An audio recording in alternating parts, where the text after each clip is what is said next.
Another box, another surprise. Aren't you excited? What's in the box? I don't know what's in the box. I don't know. It's a surprise. I really don't know.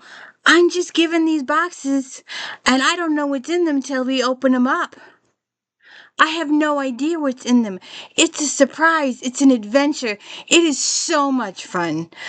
You know, you see unboxings all over YouTube, but what you don't, the person ordered the book. They know what's in the box. They ordered the book and they know what's in the box. Or once in a while, there are some channels out there that have gazillion followers. I don't. I wish I did, but I don't. And they get free gifts. So maybe they don't know what's in the box when it comes. But most of the time, they've ordered the book and they know what's in the box, right? I don't. I did not order these. These were given to me. Here, take these. Do with them what you will. We will distribute some to military housing, and we give some to CHKD and anybody else that wants one. We divvy them up. Last couple of weeks, we did mass markets. There's still another 2 boxes of mass markets that we got to do. So you'll see them next week. But I thought I'd break it up. Some of those you got to check those. I have never heard of those authors. I've never seen those books before. They were from the 40s and 50s. Some of them were in the teens. So these are a little bit more modern large paperbacks. There's a couple of kids books in here, 3 or 4, but the rest of adult large paperbacks. And these are new to me. So welcome to the D. Louise book series. I'm Christina, Christina. This is where I read books, talk about books, no special effects, no D music, none of that fancy smanchy stuff going on here. And all of my co-hosts are sound asleep. So I have no co-host today. Wow. I'm gonna move the table. Oh, I'll just leave it. Alright. So, somebody keep track for me, will you? Where's my glasses? Here's my glasses. My other ones are on the table over there. Barbara Kingsolver. Flight Behavior. And I hate when they put this sticker. The very first one. Well, that was easy.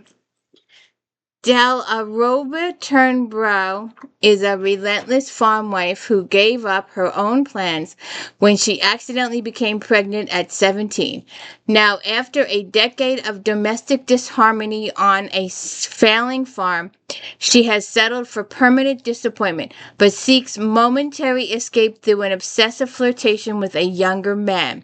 She hikes up a mountain road behind her house toward a secret tryst, but instead encounters a shocking sight. Silent forest valley filled with what looks like a lake of fire.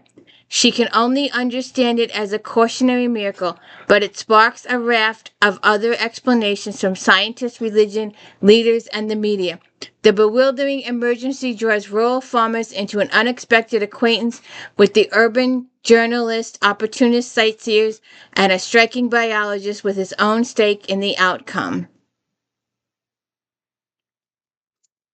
So, let's see. Just for the heck, I usually just do this with the older ones. I mean, this is a newer one. And it looks like, I don't know if you can tell, but it looks like it was left in the car. It's got that wrinkly feel to it. The pages are crinkled, so it got moisture. 2012. So not that old. We've done Flashback Monday for 2012. Searching for Sylvie Lee. Jean Quark. Again with the tag over this stuff. And this one's, I don't think I'll get this one off. So it begins with Sylvie. See if I can get this. This is not going to come off. All right. Sylvie is the eldest daughter of the Lee family, and she flies to the Netherlands to visit her dying grandmother and then vanishes. Amy leaves too young to remember a time when her parents were newly immigrated and too poor to keep her sister. 7 years older, Sylvia was raised by a foreign relative and didn't join her family in America until she was 9. Amy has always looked up to her fierce and loving sister, but what happened to Sylvie? When Amy retraces her sister's movements, instead of simple answers, she discovers something much more valuable, the truth. Sylvie the Golden Girl kept painful secrets, secrets that will reveal more about Amy's complicated family and herself than she ever could have imagined. And let's see. Oh, not too old. 2019. It's been through the ringer, though.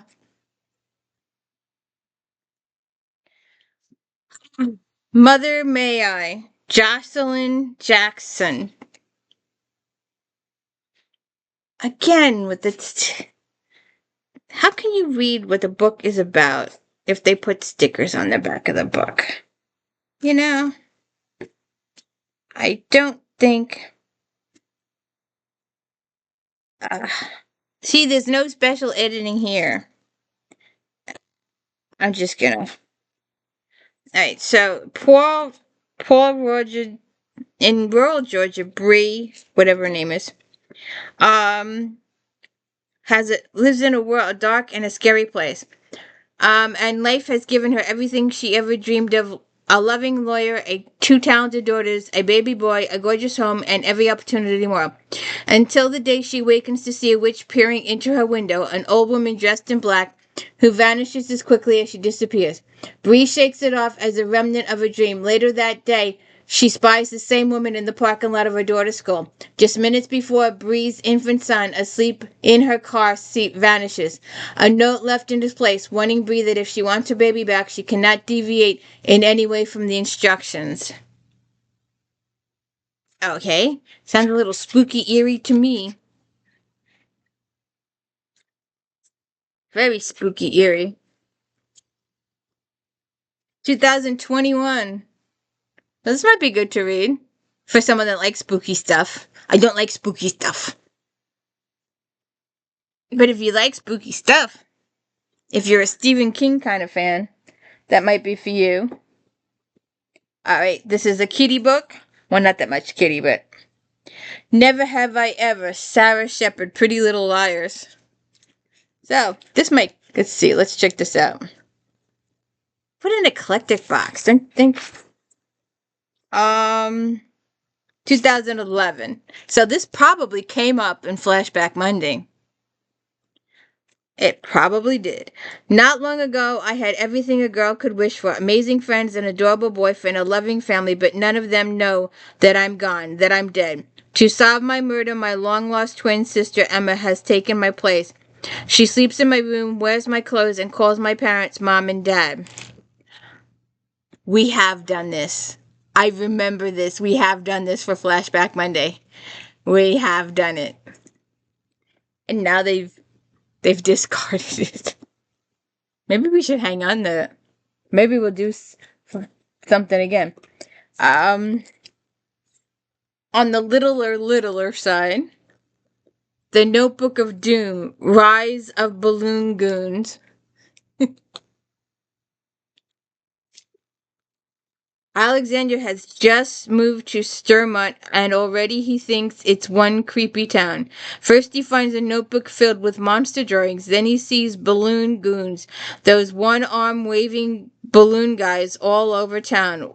Are they after him? And what's really in that notebook? That's cute.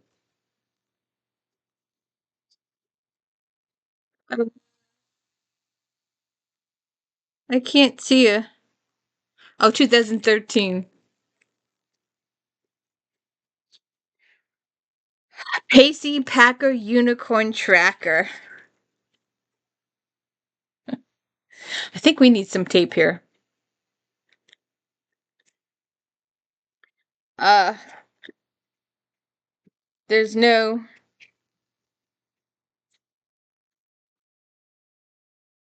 It's a cartoon.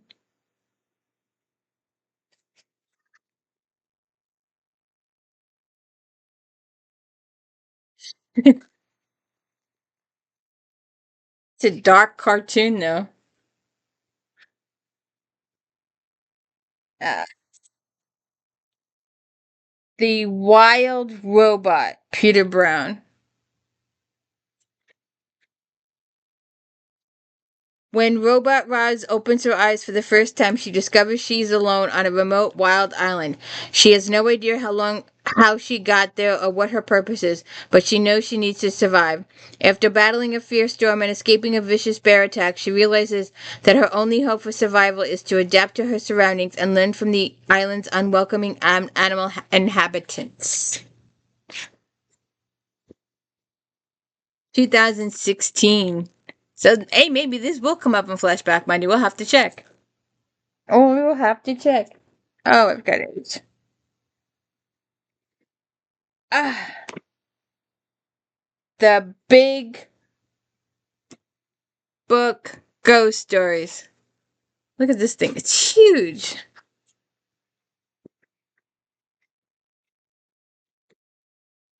The ghost story is perhaps the oldest of all the supernatural literary genres and has captured the imagination of almost every writer to put pen to page. Here, Edgar Award-winning editor Otto Penzler has followed his keen sense of supernatural to collect the most chilling and uncanny tales. Stories include Joyce Carol Oates, Chet Williamson, Andrew Calvin, August Dearlick, Gray Laspina, and M.L. Humphreys, and H.P. Lovecraft, and others. Okay.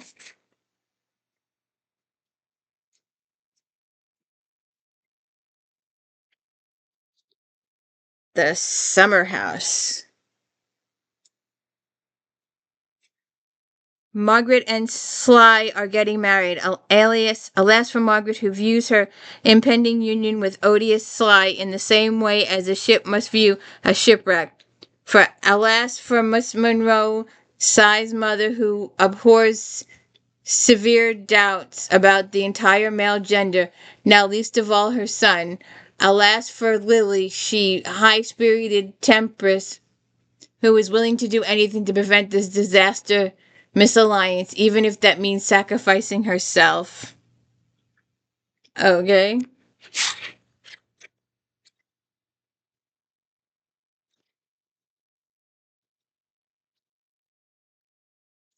(1987).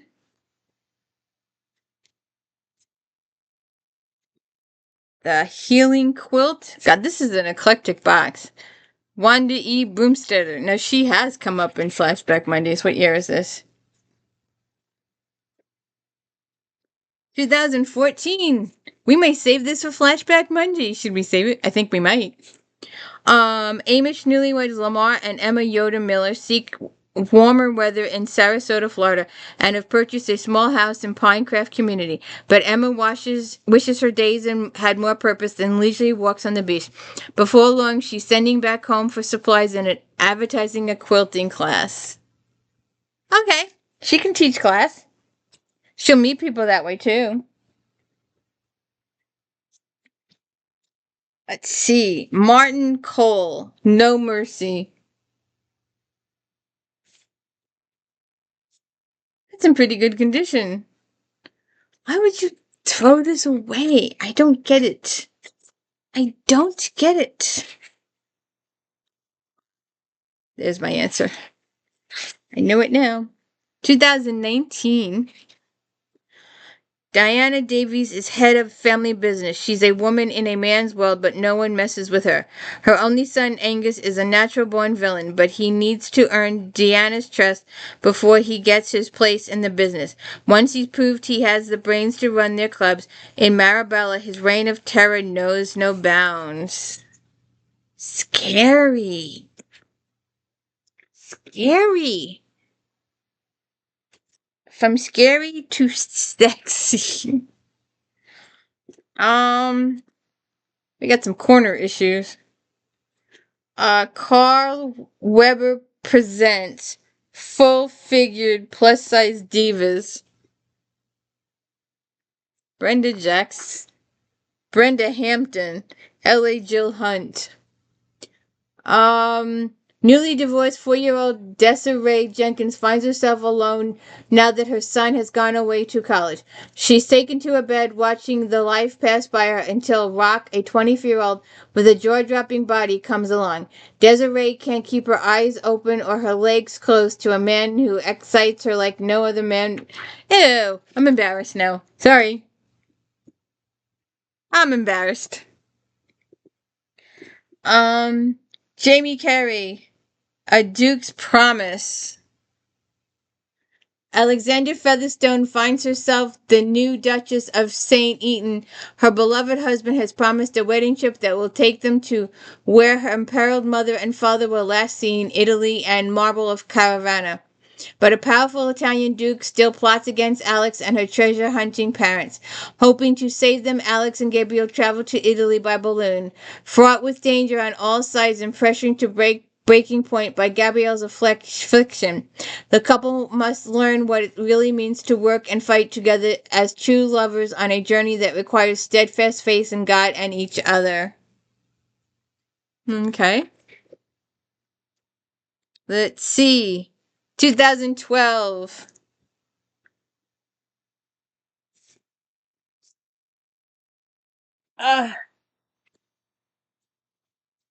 Deb Caletti. I've never heard of her. He's gone. Sunday morning starts like any other aside from slight hangover. Danny Keller wakes up on her Seattle houseboat, a headache building behind her eyes from the wine she drank at the party the night before. But on this particular Sunday morning, she's surprised to see that her husband Ian is not home. As the hours pass, Danny fills her day with small things, but still Ian does not return. Irritation shifts to worry. Worry slides almost imperceptibly into panic. And then, like a relentless blackness, terrible realization hits Danny. He's gone.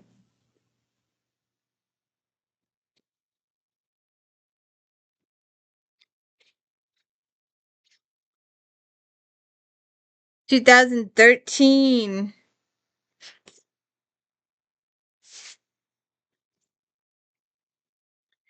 Spring's Return by CAROLYN FEAGANS.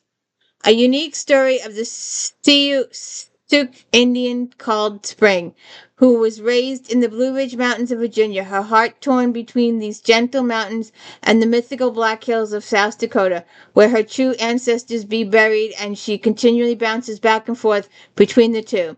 She is haunted by the memory of one mysterious Monacan from her youth. This story unfolds in the year 1965 and concludes in 1990. Within its pages, you will witness unparalleled excitement amidst a disastrous tornado, a tragic death on Lover's Leap, and the inspiring trial that follows. And large print, and there's a family tree.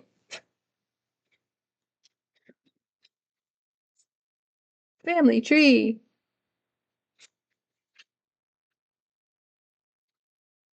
1994. Good condition.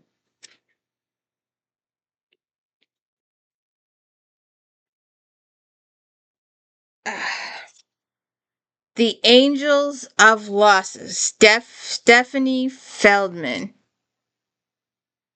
When Eli Burke dies, he leaves behind a mysterious notebook full of stories about a magical figure named the White Rebbe, a miracle worker in league with Immatic Angel of Losses, protector of things gone astray, and guardian of the lost letter of the alphabet, which completes the secret name of God. When Eli's granddaughter Marjorie discovers his notebook, everything she thought she knew about her grandfather and her family comes undone. To find the truth about Eli's origins and unlike the secrets he kept, she embarks on a journey that takes her deep into the past, from 18th century Europe to Nazi-occupied Lithuania, and back to the present to New York City and her estranged sister Holly.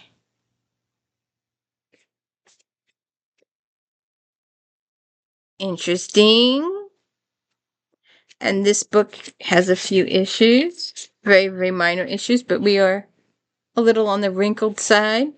We might have spent some time outside or got wet or something. 2014.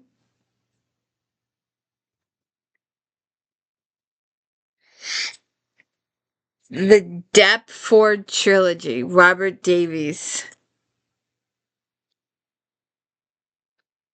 Who Killed Boy Stoughton? Around the central mystery is a woven, glittering, fantastical, cunning, contrived trilogy of novels. Luring the reader down a labyrinth tunnels of myth, history, and magic. The Deptford Trilogy provides an exhilarating antidote to a world from where fear and dread and splendor and wonder have banished. Like messed up tarot cards.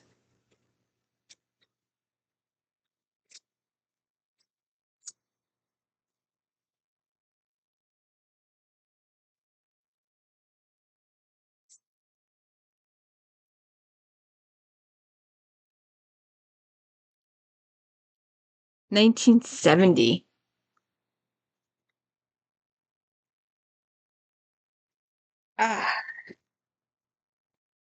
Some of these are just weird.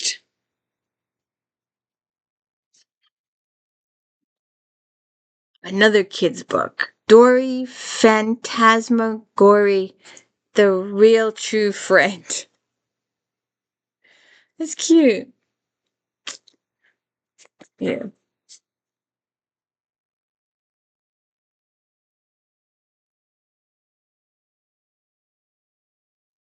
Dory likes to stay home with friends, but when school starts, her sister and brother tell her it's time to make a real friend.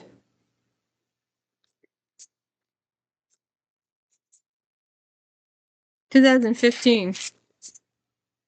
That's cute.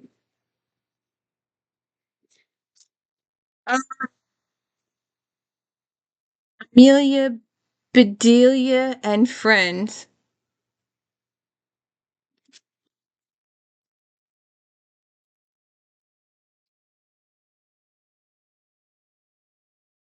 $2020.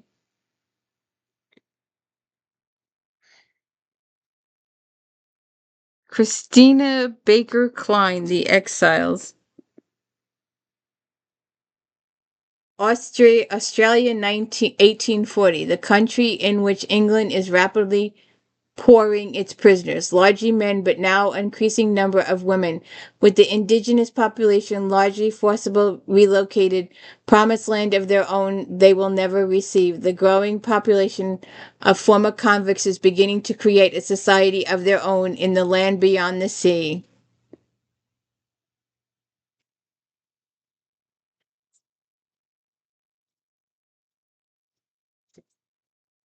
Colorful map.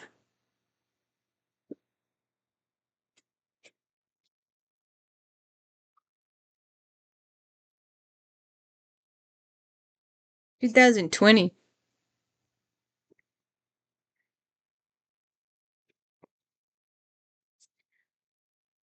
RAYLAN.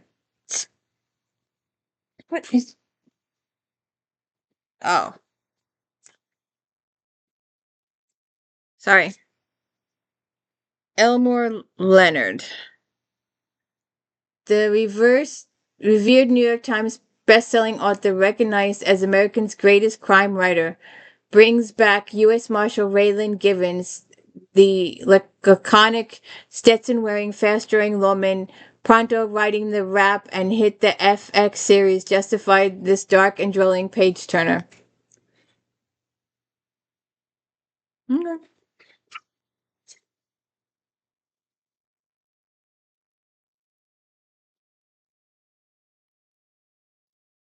$2012.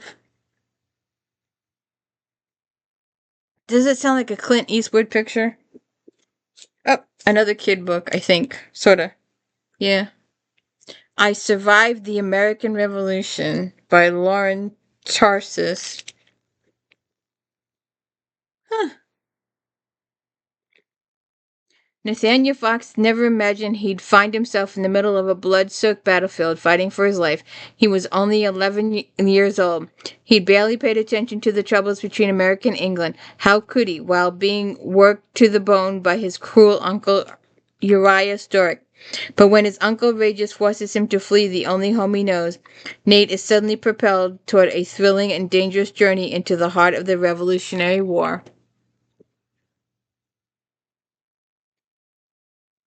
2017. Kurt Vonnegut. I have no idea. He is the master of contemporary American literature. His black humor, satiric voice, and incomparable imagination first captured America's attention in The Sirens of Titan in 1959 and established him as the true artist with Cat's Cradle in 1963. Slaughterhouse-Five is one of the world's greatest anti-war books, an American classic centering in the infamous firebombing of Dresden. Oh, now that I've heard of, but not the author. Have you heard of the author? I haven't heard of this author, but I've heard of the book. Well, the title anyway. Wasn't that a movie? Um,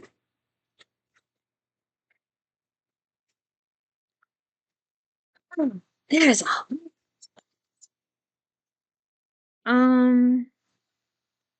Jamie Carey, the Guardian Duke.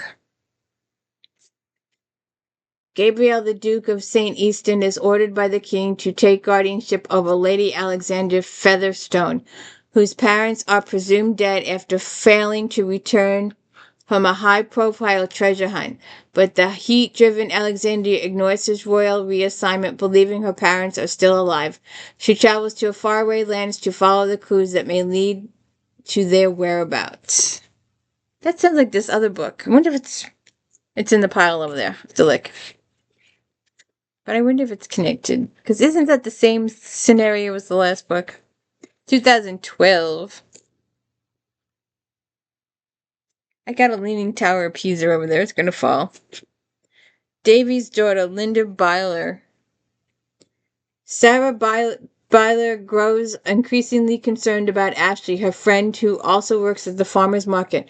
Ashley acts strange, even nervous, when anyone talks about the wrath of fires. When Sarah asks her what she knows, Ashley only heightens Sarah's suspicions.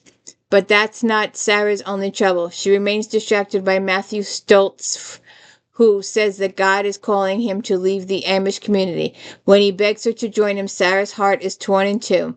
She has been impetuously drawn to Matthew, but when he asks her to give up her church and break with her family, she is tormented by an impossible choice.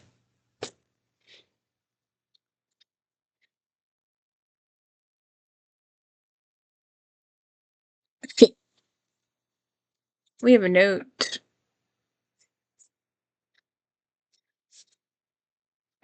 Um, 2013, maybe this will show up. We'll have to check. We're doing 2013, or we're doing 2013. We've passed 2013 by the time this video airs. I'll have to check it out. You never know. William Styron, Sophie's Choice. Oh, well, I've heard of the movie. I've never heard of him, but I've heard of the movie. Have you heard of him? You probably have if you've seen the movie. Passionate, courageous book. It's a thriller of the highest order, all the more thrilling for the fact that the dark, gloomy secrets we are unearthing one by one may be authentic secrets of history and our own nature. Okay. I've never seen the movie, so I don't know. 1976.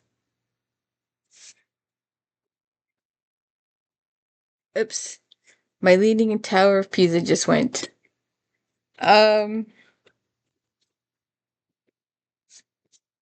Chris Culver, By Any Means. I don't think this book has been read.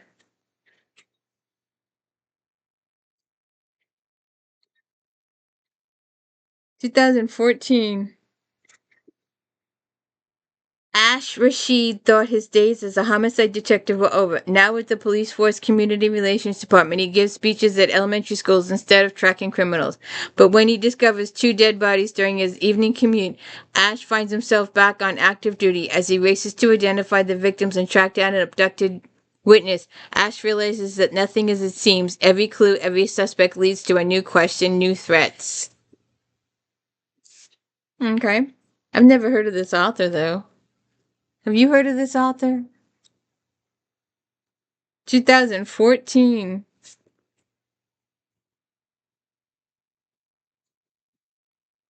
Ugh,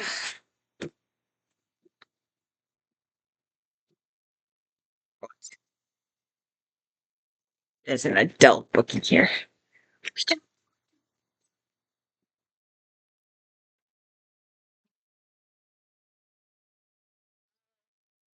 Button. Kylie Logan. Jose Giannicola, owner of the Button Box shop, is approached to appraise a very rare item, a complete charm string. In Victorian times, girls strung buttons on long strings to make charms. Once the string reached 1,000 buttons, no two alike, legend had it that the owner would meet her beloved. But the owner of this string isn't looking for love. She believes that it's far from charmed, it's cursed. She's desperate to donate the piece to a museum and be rid of it until Josie finds her strangled with the charm.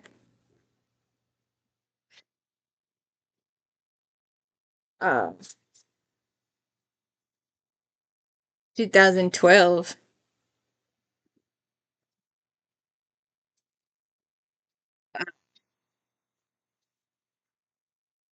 A Promise to Protect Patricia Bradley. Um, Acting Sheriff Ben Logan hasn't heard from Lee Summerall in a very long time, but it doesn't mean he can't get her or their whirlwind romance 10 years ago out of his head. When she calls out of the blue, it is with a strange request to protect her brother Tony, but all too soon, Ben is charged with a different task, protecting Lee from the people after her brother.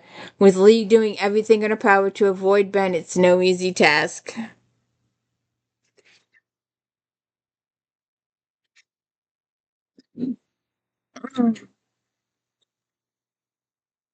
2014.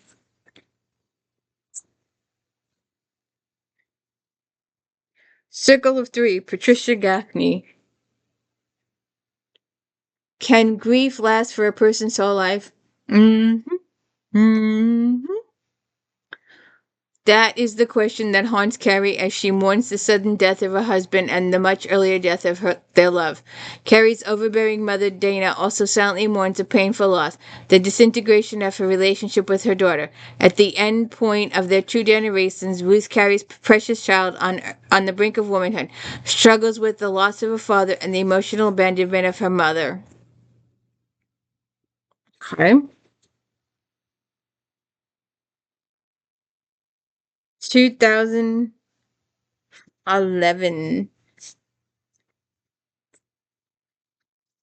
The Accidental Family. Rowan Ullman.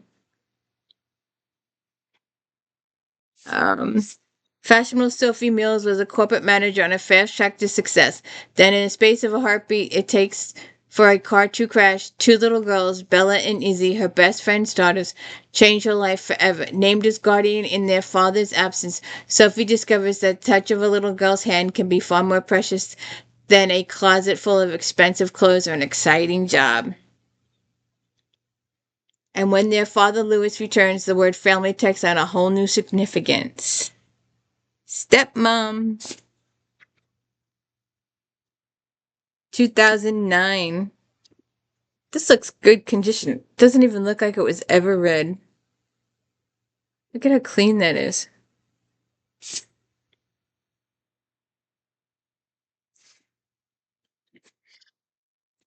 That could go to the military. The Atomic City Girls. Janet Beard. A little worn there on the bottom. Another one covering the... Ah,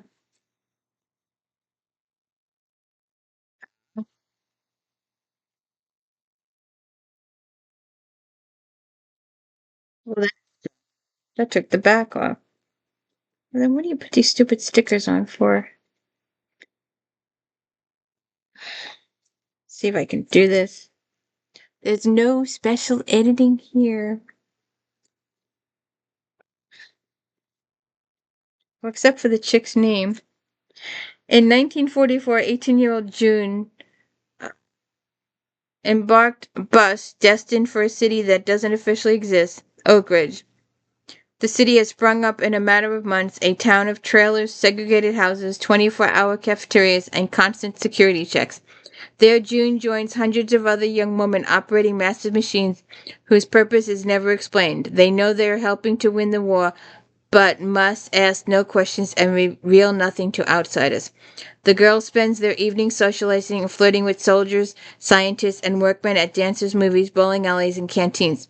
June longs to know more about their top-secret assignment and begins an affair with Sam Contour, the young Jewish physicist from New York, who oversees the lab where she works and understands the very end goal only too well. Okay. Sounds like the 40s. 2018. Got pictures.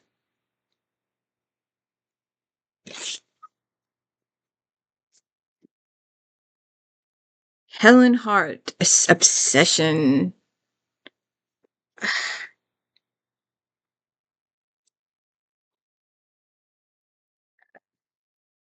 You know, you can't read the back of a book.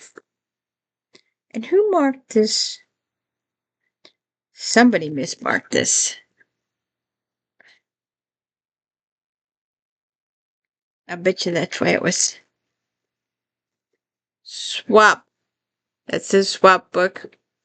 Jade Roberts is in love with Talon Steele, but no longer welcome in his home. While she resolves to move on, she still longs for the passion she and Talon shared. And when her boss asks her to dig up information on the street, Steele's, she's only too happy to comply. Talon and his brothers are hiding something. Okay. 2016. William Styron, The Confessions of Nat Turner. Well, that's diff. In 1831, a black man awaits death in Virginia cell. His name is Nat Turner, and he is a slave, a preacher, and the leader of the only effective slave revolt in the history of that peculiar institution. William Styron's vastly ambitious and stunning accomplished novel, winner of the Pulitzer Prize, is Turner's confession made to his jailers under the duress of his God, a narrative that depicts a good man's transformation into an avenging angel, even as it encompassed all the betrayals, cruelties, and humiliation that made up slavery.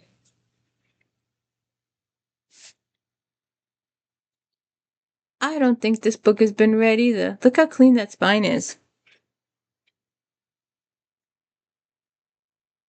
1967.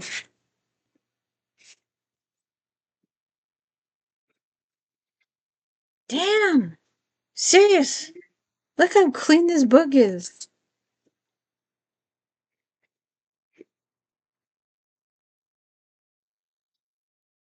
Okay.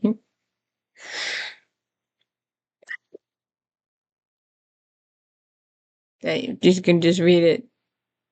Special Agent Avery Dick moves heaven and earth to bring the State Department's Mountain Mohammed U.S. foreign policy in Afghanistan will never be the same again.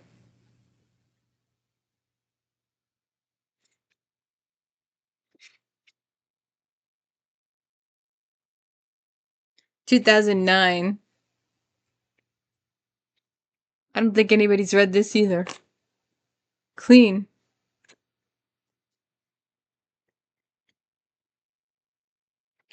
Phantom of Breslau. Marie Kravchowski, whatever.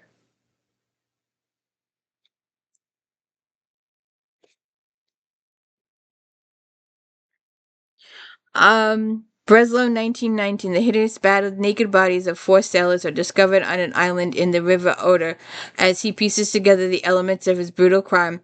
Criminal assistant Mark comes combs the brothels and drinking dens of Breslau and is drawn into a hideous game. It seems that anyone he questions during the course of his investigation is destined to become the next victim.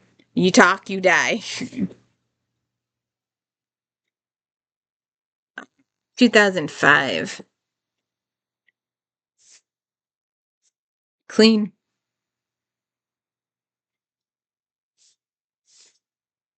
I don't know if this has been read either. And our final book in this box. I read this author for a while. I read Shopaholic. Oh shit, my Leaning Tower of Pisa is falling. I read these, the first one. The first two in this series are hysterical.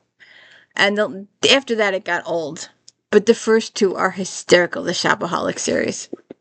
With the same wicked humor, buoyant charm, and optimism that have made her Shopaholic novels international bestsellers, Sophie Kinsella delivers a hilarious novel and unforgettable new character. Meet Emma Corrigan, a young woman with a huge heart, impressible spirit, and a few little secrets. Secrets from her boyfriend. I've always thought Connor looks a bit like Ken, as in Barbie and Ken. Secrets from her mother. I lost my virginity in the spare room with Danny Nussbaum while Mom and Dad were downstairs watching Ben-Hur. Secrets she wouldn't share with anyone in the world. I have no idea what NATO is. But what's the first two? Confessions of a Shopaholic. Shopaholic Takes Manhattan, and Shopaholic Ties the Knot. Those were the three that I read. And there you go. That's the end of our large paperback collection. I don't even know what to title this. I'll have to think about it as I write them all down, because I said I just opened up the box. So now I have to write these down. For the description, what do you think? Large paperbacks and kids' books. I'll have to think of something. I'll have to think about it. But if you could please hit the like and subscribe, I'd appreciate it so much if you could do that. And let me know I'm doing a good job. And check out Flashback Mondays and Voyager Fridays. Have a good one.